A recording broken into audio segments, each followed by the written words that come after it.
ఒక అడవికి రాజైన సింహం, పెద్ద పులి స్నేహితులుగా ఉండేవి. సింహం ఏదైనా ప్రశాంతంగా ఆలోచించి నిర్ణయం తీసుకునేది.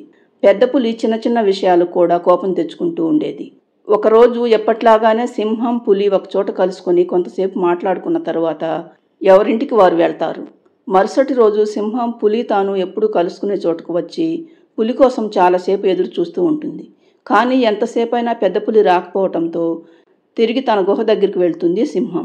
అలా 2-3 రోజులైనా తన స్నేహితుడు కనిపించకపోవటంతో సింహానికి కంగారు మొదలవుతుంది. ఈసారి పులి గుహ దగ్గరికి వెళ్ళి చూస్తుంది సింహం. కానీ పెద్ద పులి అక్కడ కూడా లేకపోవటంతో తన స్నేహితుడు ఏమయ్యాడోనని తెలియక భయపడుతూ ఉంటాడు సింహం రాజు. అప్పటి నుండి అడవిలో అంతా వెతకటం మొదలు పెడతాడు. అలా వారం రోజులు గడిచిపోతాయి. కానీ పులిజాడ మాత్రం తెలియదు. ఒకరోజు సింహం పులి కోసం వెతికి వస్తుండగా సింహం కాలికి ముళ్ళు గుచ్చుకుంటుంది. సింహం నడవలేని స్థితిలో అక్కడే నిలబడి ఉండటం చూసిన ఒక మేక సింహం రాజు దగ్గరికి వచ్చి, "ఏమైంది సింహం రాజా, అలా బాధపడుతున్నారు?" అని అడుగుతుంది మేక. సింహం తన కాలికి ముళ్ళు గుచ్చుకున్న విషయం చెప్పడంతో, "అయ్యో, నేను తీస్తానుండండి మహారాజా" అంటూ తన నోటితో సింహం కాలులో గుచ్చుకున్న ముళ్ళును తీస్తుంది మేక. తరువాత సింహంతో, "పదండి మహారాజా, మీ ఇంటి వరకు వచ్చి మిమ్మల్ని దించేసి వెళ్తాను" అంటూ మేక సింహం వద్దని వారిస్తున్నా వినకుండా సింహం గుహ దగ్గరికి వస్తుంది మేక. తరువాత మేక, "ఇక నేను వెళ్తున్నాను సింహం రాజా" అని అనటంతో మేక మంచితనం నచ్చిన సింహం, "నీకు అభ్యంతరం లేకపోతే నువ్వు కూడా ఇక నుండి నా దగ్గరే ఉండి మేక" అని అంటుంది సింహం. మేక సరేనని చెప్పి అప్పటి నుండి సింహం దగ్గరే ఉండిపోతుంది. కొద్ది రోజులకు మేక, సింహం మంచి స్నేహితులైపోతారు. అలా సింహం మిత్రుడైన పెద్ద పులి కనపడకపోవటం, సింహం మేకతో స్నేహం చేయటంతో తన స్నేహితుడైన పెద్ద పులి కనపడకపోవటంతో సింహానికి మతి భ్రమించి మేకతో స్నేహం చేస్తున్నాడని అనుకుంటూ ఉంటాయి క్రూర మృగాలైన తోడేలు, ఎలుగుబంటి, నక్క. సింహం రాజుకు మతి భ్రమించింది. అందుకే తన స్థాయిని మర్చిపోయి ఒక మేకతో స్నేహం చేస్తున్నాడు అంటాయి అవి 3.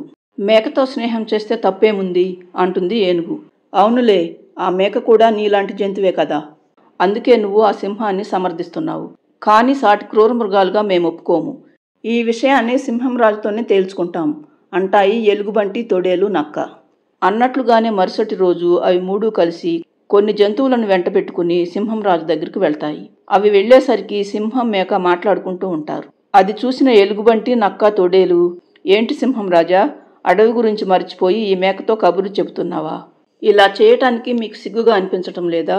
అసలు ఈ మేకతో స్నేహం చేయటం వల్ల మీరు ఈ అడవికి రాజుగా ఉండటానికి అనర్హులు. వెంటనే మీరు మహారాజు పదవి నుండి తప్పుకోండి.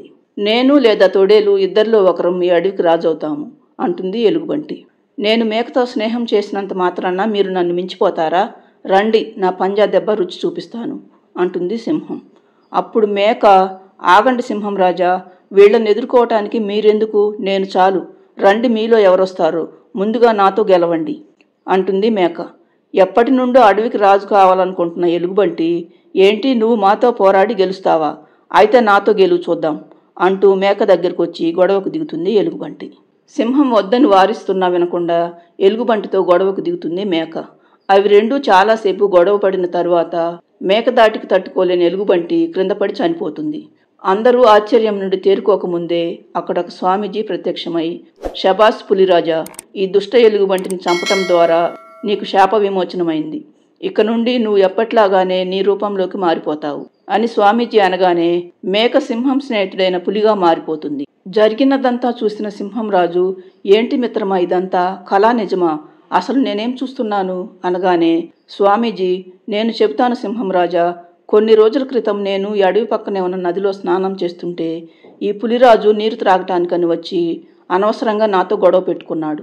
చీటికి మాటికి అందరి మీద విరుచుకుపడి ఈ పెద్ద పులిపై నాకు కోపం వచ్చి మేకగా మారిపోమని శపించాను.